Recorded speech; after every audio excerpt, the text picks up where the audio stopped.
Welcome back to Ken's Corner. What you hear is a pump running for the pool pump. Okay, let me go ahead and turn that down here so I can actually talk and not so you can understand what I'm saying. There we go. Okay. What I did, I built a structure here, okay? The structure is to house, to keep this equipment from the elements, okay? So, which is doing a very good job. The problem is this guy here. When you fire this stuff up underneath here, it has to be vented. If not, there's tons of moisture gets in here, it gets really extremely wet. I wish I had a video of it, what it looked like and stuff, but trust me, you don't want these things undercover. You got to get these things vented. This what brings me to this video. Okay. This is a Hayward Gas Heater for the pool. Okay. It's a 400,000 BTU. They do sell a kit that you can put a vent up here. You can vent it straight up, and that's what I'm going to do. I'm going to take the vent and kind of get it up on the ceiling here. There we go. And vent this gas out. Okay, it's like an exhaust. So Hayward wants about, I don't know, $200. And that only gets you a different cover and a pipe where you still have to buy the extension pipes. It's an 8-inch diameter what you need. That's what they recommend for 400,000 BTU. If you got the smaller BTUs, it goes down, of course, but if you get bigger ones, they go up. But anyway, this is a 400,000. It requires an 8-inch diameter pipe. So, but they sell a kit that you can do this. Okay, let me show you what I'm going to do. Okay, this is what I'm going to do. Went out and bought a 8-inch diameter, and it's a flange type. Okay, so the only thing I really have to do is cut out the middle, so now I have a nice clean hole. Get these sides covered. Okay, I'm just going to use some flashing to do that and seal it. Then just screw this thing down to this lid here. This is kind of a two-phase tape sealant, if you will. It's made to go on flat surfaces. So basically, yeah, that's exactly what I'm going to do. In fact, in the kit, if you look at it, it looks very similar to this, adapted to a piece of metal. I get it. The factory ones comes with a new cover here to match all that, and I think there's a different tray down below and all that stuff. But yeah, that's exactly what I'm going to do. So I'm going to show all the pieces I'm using to build this, and hope this works out. If it doesn't work out, then I guess I'm going to buy the kit, but at least I still got the pipe. So, but right now I'm willing to take the risk and challenge to go ahead and make my own.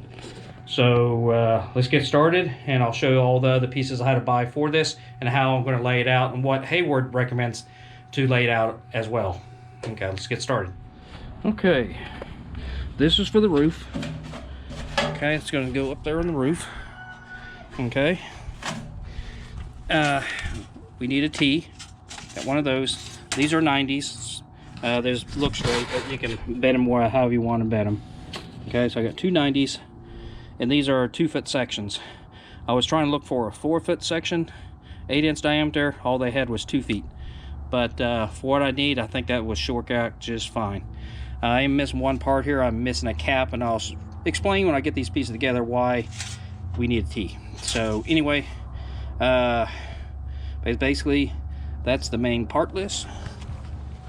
The other part you need is this guy here, some foil tape, which I have out there somewhere, but anyway, but that's the main pieces that you need. So right now, let's go ahead and get this top off and get this thing mounted to it and see how it goes.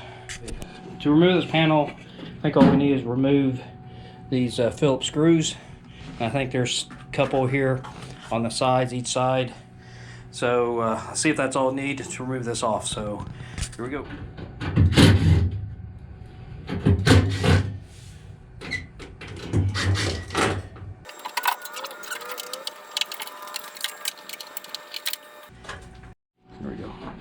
There, I got all these screws out, and you're gonna have to remove the sides, not remove them, but there are screws down here, one over here, just enough to prop it out, because you have to get to 3 of these guys here. And it's the same thing for this side as well. So we're gonna pop those out on this side, and hopefully it'll come right on out. Okay, we got the lid off. That's here. You can see all the condensation built up on this. Okay, since it was underneath in the cover, had a lot of condensation just sitting here. So now the piece that you get from the manufacturer, you get a new piece, one of these, to compensate for the hole that's in it. So basically, if not, you can see how much vent would be coming out. So what's going to happen, we're going to have to modify this guy here and open this up. So most of the concentrate, or the vent, will come out of here. I'm not going to take this part off just yet. I'm going to get this mounted up on this guy first, get the hole, reinstall this guy back. This way I can look down through the hole and just mark where I'm going to cut this out here. So I'm going to leave this in place for now. This will come off really easy. There's like 3 bolts holding it on, or screws. And once we mark it, we'll remove it, cut it, bring it back, and set it back in there. So anyway, that's our next plan.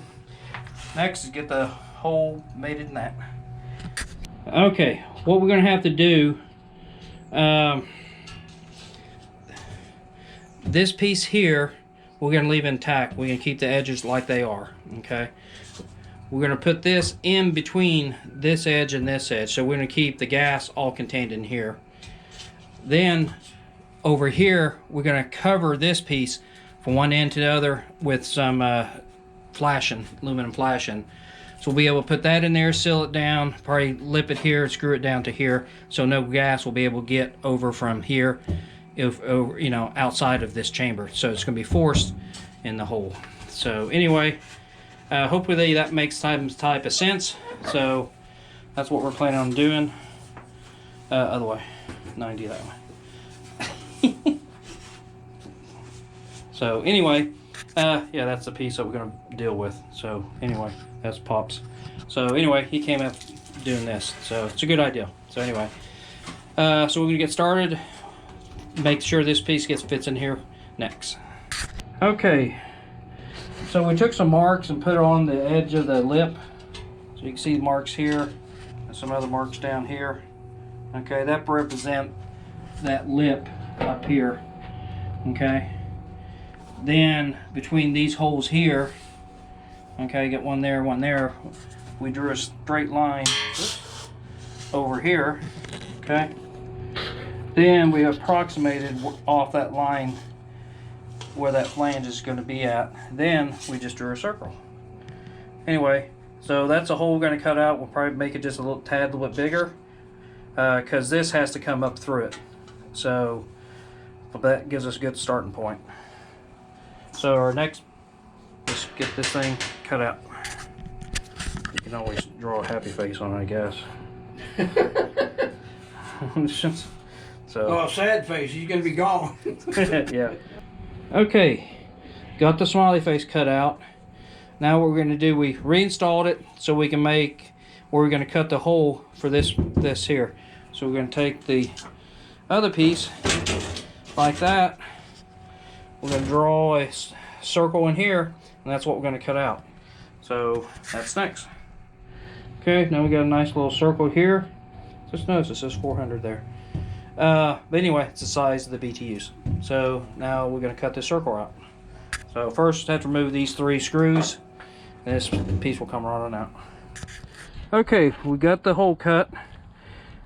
We actually had to mark the hole on the other side because it makes it cutting it out easier with the jigsaw. Okay. Then once we did that, we had to trim the edge off here on each side. Then fits in the middle. See? Nice big hole.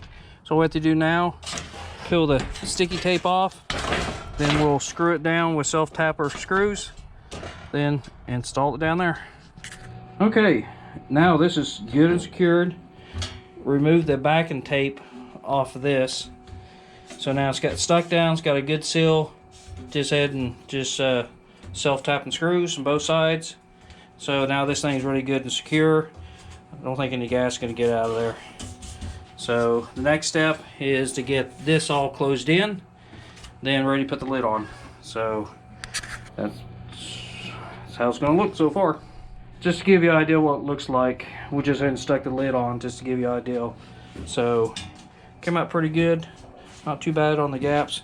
Not have to worry about sealing this because gas is not going to come up around there. I don't think so. But yeah, no, it looks pretty good. Like I said, get these closed off. All the exhaust is coming out here. So onward. Okay, since this is all mounted up, next task is to cover this right here. And I got some flash material I'm going to use to cover that up. Hopefully that will do the job. So let's go ahead and get that cut out and get this covered up. Okay, I built a piece of aluminum flashing up here, kind of put a lip on it, okay, and make sure it's fit in there. Get ready now, screw this thing down and secure it so it doesn't come up. So hope that works. Okay, got these all secured down, self-tapping screws, so it's well down.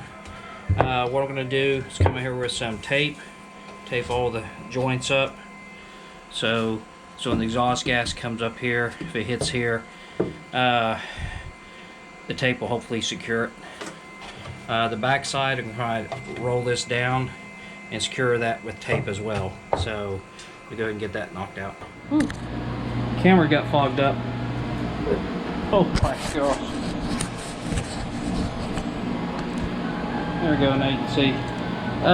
We did a heat gun test on the output of this, so I want to make sure how hot this thing's getting. The exhaust temp right now is about 200 degrees. Where we put this in, it's around 100 degrees. So the concentrate, most of it is coming out of here. So it's about 200, 210 at the most. So just FYI if you want to know how hot that really gets. So anyway, yeah, that's with all the full tape on it. Might add just a little bit more just to make sure we got all the fracks filled and stuff, but that's what it's gonna look like. Okay, see what the finished product looked like, how it comes out of here. You see what we did underneath, how we modified it. This is an 8-inch stack, so we come up here to an elbow, come over to T, got a cap on it. Then from there we go all the way up to the roof. Okay, the cap eventually is going to have a drain plug on it, because what's going to happen is going to come up here, hit here, it's going to condensate. The condensation is going to drop down here. I don't have a valve on here just yet, but I'm going to add one to it. But for now, to get me through at least this winter time, I'm going to go ahead and not do it, but I will take some time and get it properly drained. So anyway, yeah, it's all together. It does work. Let me fire it up here. You can see it in operation here. Okay, let me turn the pump on high.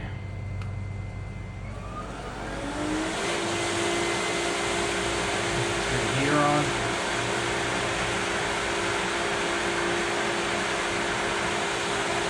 There we go. It's ignited, so it's running.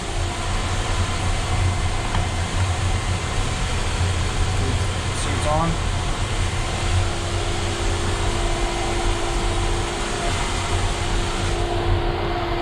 Anyway, you can tell it's sitting there running and it's been vented up there. Okay, hope you like what you see and stuff. Does work very well.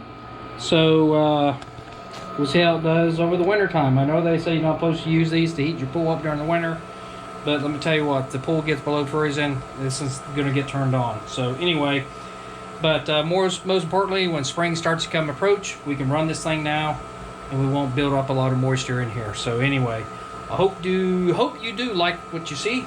If you like what you see, go ahead and get some thumbs up and subscribe to my channel. Never know what else I'm going to put out here. So anyway, with that, I'm out of here.